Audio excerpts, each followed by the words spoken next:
So I thought I'd do kind of a more personal-ish video, and I'm not talking about like telling you my life story. I just wanted to post a video a little bit more, like I said, personal. And this is just basically a video about why I read. This is generally like not very like deep of a topic, but I feel like to me and probably to most people, we can all relate in the way that we find sort of an escape from our books. And when you find a medium for escape, there's obviously something you're escaping from, and those general issues can be a bit uncomfortable to talk about, but I'm gonna risk it. I'm gonna talk about things that make me uncomfortable today. So I hope you enjoy this video about why I read. I hope you agree with me, otherwise I might just seem like self-confident-less person who needs fictional characters to make her feel whole. So let's just get talking about stuff. Most people do or would assume that people read for like entertainment purposes, and that's completely true, and I do read sometimes when I'm bored. Some people like to think of book reading more as entertainment than actual like comfort or anything like that, and I kind of agree. Definitely I read when I'm bored. Definitely I'd rather read a book than watch a movie, and it's just so much more real to me because I can get my own personalization on characters in the world, and I feel like it's using my imagination without having to use my imagination. Somebody that I subscribe to mentioned this a while ago, and I'm not completely sure who it is, so if this sounds familiar from something you've said, I probably stole this idea from you. But someone said once that they have enough going on in their real world and they'd rather read something fictional, which I completely agree with. This is probably why I don't enjoy contemporary novels, because I don't want to have to deal with bad grades and the issue of parent fighting and the issue of lost love and just all this terrible realistic stuff that could be happening to me and that I'm actually reading because I don't want to have to deal with. That's why the majority of my things on my shelf are actually dystopian and just unrealistic, fictional, fantastical things.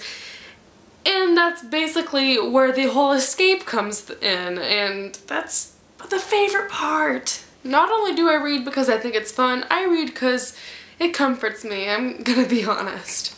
There are certain predicaments in my life, and I don't have any examples at this moment, but definitely there are times when I'm just lonely. I'm a very human-oriented person, so I get very lonely very easily, and when I'm not around people, I get actual anxiety. So when I'm home alone a lot, when I don't know anyone, I can my book.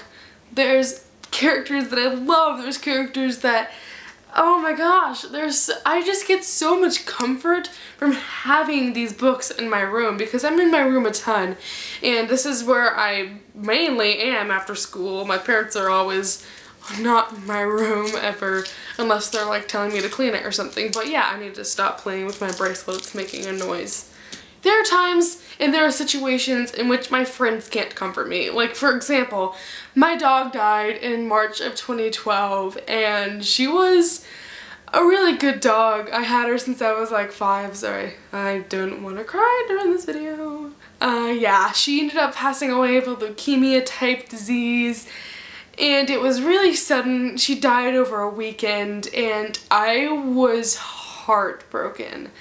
There's some situations like death and that you can't really emphasize with a human or a friend or your family, and of course they can always give you a pat on the back, they can give you physical reassurance, but there was something mental about me wanting to read a book during that time of hurt that just really cheered me up.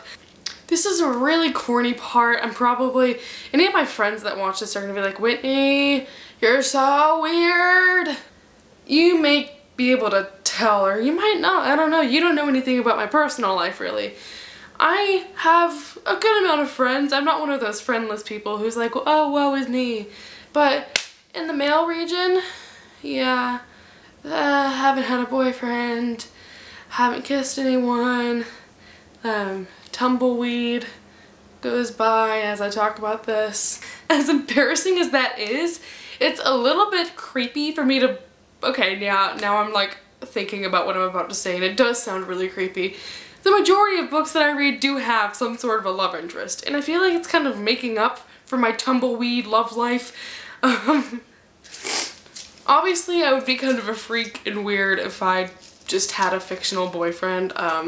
that wouldn't be possible, and or my mom might finally put me into the mental hospital that I need to be going into because I'm obsessed with so many fictional characters.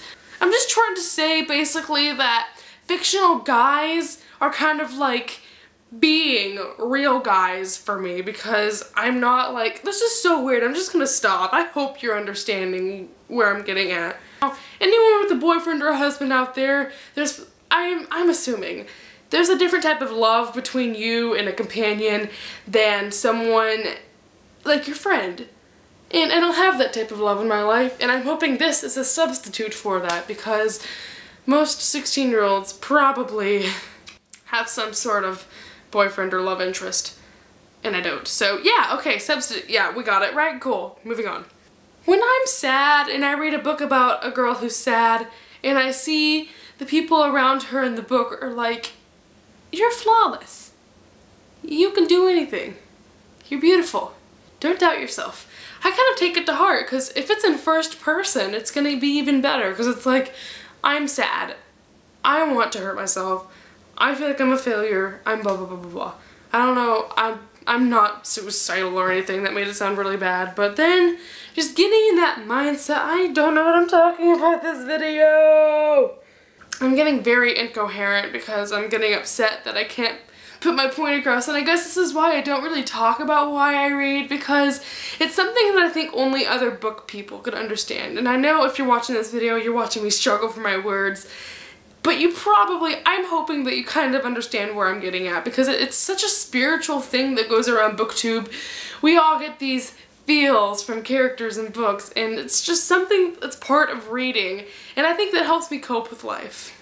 Lastly are the friends that I get from reading, and prior to BookTube, this is actually more of a BookTube thing to be honest, but yeah, reading unites so many people, and especially in BookTube, like I said. I've made countless friends on the internet because of this. I've met people in like real life. I think if people connect over a medium that is their favorite book, it's like a community. Like, I would much rather be friends with someone who loves my favorite book than someone who I share the same favorite color with. Like, I don't care how similar me and another human are, if they don't like reading, we probably won't be able to understand each other. One of my favorite things about reading is going to book signings, because mostly, okay, I've only been to 2 book signings and they were for the same author. Tada Mafi was there both times and I love her to death. But there were other authors there, and there were tons of people. At signings, you can tell there's like an air of excitement, like, this is our favorite author. We're about to see our favorite author. Is that your favorite? That's my favorite author too! Oh my god! And you just make so many friends. It's just, I feel like we can all like consecutively fangirl, because I know whenever I go to book signings, I always get there early. I'm always waiting in line. I haven't been to a book signing where I don't make a friend. It's also hilarious because most of the book signings that I go to, a lot of other girls go to the same ones, and so we reoccurringly see other people from our community that go to all the same signings, and it's hilarious. But yeah, I think I just want to end this video with a quote that I'm not sure where it's really from, but this is, I think it sums up why I love books so much, and it's that we trust books because they can't die or change or leave, and I think that's the best thing, is that they're consistent. No matter how many times I read City of Lost Souls, it's always going to be the same Jace. He's not going to change, he's not going to die. I shouldn't have said that, should I? Whenever I read City of Fallen Angels, Jace isn't going to change, he's not going to die. It's always going to be the same characters, the same plot, the same world, the same characters, the same feelings, the same everything. This literally cannot be destroyed unless I destroy it. It gets lost, it tears in half because of feelings. It will never leave me, it'll never break up with me, it'll never say bye, I took all the money out of our bank account and you're now living on the streets. Basically, I can trust this, and I would much rather put my trust in a piece of paper full of 26 letters in an alphabet than to trust some person. I don't know, that sounds bad. I know some of my friends watch my videos and I still love you, but I mean, these are the ultimate. There's actually a quote from John Green that I'm thinking of now from An Abundance of Catherines, that it's like, books are the ultimate dumpies, and it's like you can put a book down and it won't leave, and all that different stuff. Yeah, I feel you, John Green, I feel you. Wrapping up this video, I just wanted to say books are pretty much my life, and they help me cope. They are perfect for I don't know. I'm so incoherent. I hope you guys understand some of what I was saying, because honestly, I just love reading. Ha. Okay, incoherency aside, I'm gonna end this video before I start crying or get too crazy. So thank you for watching. Singing. I'm in a store and I'm singing. I'm in a store and I'm singing. Hey! There's no singing in the North Pole! Yes, there is. We sing all the time. Especially when we make toys.